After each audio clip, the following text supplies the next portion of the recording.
నమస్తే. ఆంధ్రప్రభ భక్తికి స్వాగతం. నేను మహాలక్ష్మి.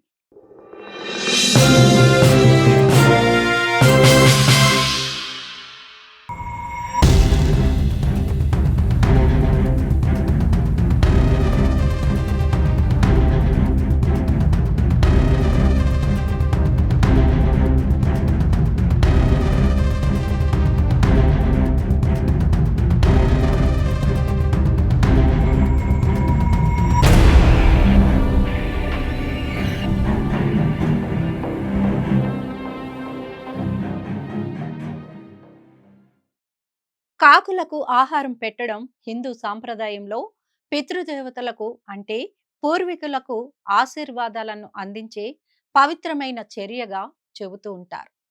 శనివారం అమావాస్య రోజుల్లో కాకులకు నల్ల నువ్వులు, బియ్యం, ఆహారం పెట్టడం వల్ల శని దోషాలు, పితృదోషాలు తొలగిపోయి జీవితంలో మంచి ఆశీర్వాదాలు, మానసిక ప్రశాంతత లభిస్తాయని పండితులు చెబుతుంటారు. కాకులను యముడి దూతలుగా, పూర్వీకులకు వారధిగా భావిస్తారు. పితృపక్షంలో వాటికి ఆహారం పెట్టడం ద్వారా పూర్వీకుల ఆత్మలు శాంతిస్తాయని గరుడ పురాణం చెబుతోంది. శనివారం రోజున కాకులకు ఆహారం పెడితే శనిగ్రహ దోషాలు, సాడే సతి అంటే ఏలినాటి శని ప్రభావం తగ్గుతుందని, కర్మలు సఫలమవుతాయని నమ్ముతారు. కుటుంబంలో ఉన్న కష్టాలు, ఆటంకాలు తొలగిపోయి శుభ పరిణామాలు చోటు చేసుకుంటాయని నమ్మకం. జ్యోతిష్య శాస్త్రం ప్రకారం కాకులకు ఆహారం పెట్టడం వల్ల కర్మ ప్రక్షాళన జరుగుతుందని, జీవితంలో సానుకూల మార్పులు వస్తాయని నమ్ముతారు. కాకులకు రోజు అన్నం పెట్టడం వల్ల ఇంట్లో మృత్యువు సంభవిస్తుందనే ఒక అపోహ సమాజంలో ప్రచారంలో ఉంది. ఈ విషయంపై అనేక మందిలో భయాందోళనలు వ్యక్తమవుతున్నాయి. ప్రసిద్ధ ఆధ్యాత్మిక ఉపన్యాసకులు నందూరి శ్రీనివాస్ ఈ భయాలను నిరాధారమైనవిగా కొట్టిపారేశారు. కాకి ఎంతో అద్భుతమైన జీవి అని ఆయన పేర్కొన్నారు. ఇతర పక్షుల వల్లే కాకుండా కాకి తన తోటి కాకులకు కూడా ఆహారం పంచుకోవడానికి పిలుస్తుందని తెలిపారు. ఇటువంటి గొప్ప జీవికి ఆహారం అందించడం వల్ల భగవంతుడు ప్రసన్నుడు అవుతాడని పండితులు స్పష్టం చేశారు. కాకికి ఆహారం పెట్టడానికి మృత్యువుకు ఎటువంటి సంబంధం లేదని తెలిపారు. శ్రాద్ధ కర్మలు చేసేటప్పుడు పితృదేవతలు కాకి రూపంలో వస్తారని మన పవిత్ర గ్రంథాలు చెప్తాయి.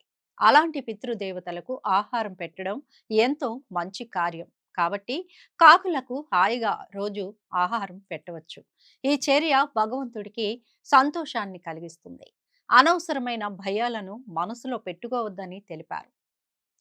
స్పిరిచువల్ గా కాకపోయినా నార్మల్ గా ఆలోచించండి. ఆకలితో ఉన్న ఏ జీవికి అన్నం పెట్టినా పుణ్యం వస్తుంది తప్పితే దోషం ఎందుకు అంటుకుంటుంది? నిరభ్యంతరంగా మూగజీవాలకు ఆహారం పెట్టండి. వాటి మనుగడకు సాయపడండి. ఇక కాకులకి ఉదయం పూట ఆహారం పెట్టడం ఉత్తమం అంటున్నారు. ఆహారాన్ని నేలపై శుభ్రమైన ప్రదేశంలో లేదా ప్లాట్ఫారం ఫీడర్లలో ఉంచాలి. రాముడి వరం ప్రకారం కాకులకు ఆహారం పెట్టడం ఒక ఆనవాయితీగా వస్తోంది. దీని ద్వారా పితృకర్మలు పూర్తవుతాయని నమ్ముతారు. ప్రతిరోజు క్రమం తప్పకుండా ఆహారం పెడితే ఆ కాకులు ఆ ఇంటిని గుర్తుంచుకుంటాయట. ఆహారం పెట్టే ప్రదేశాన్ని శుభ్రంగా ఉంచాలి. లేకపోతే రోగాలు వ్యాపించే ప్రమాదం కూడా ఉంది. చూసారు కదా అండి, ఇలాంటి మంచి మంచి విషయాలతో మీ ముందుకు వస్తూ ఉంటాం. చూస్తూనే ఉండండి ఆంధ్రప్రభ భక్తి.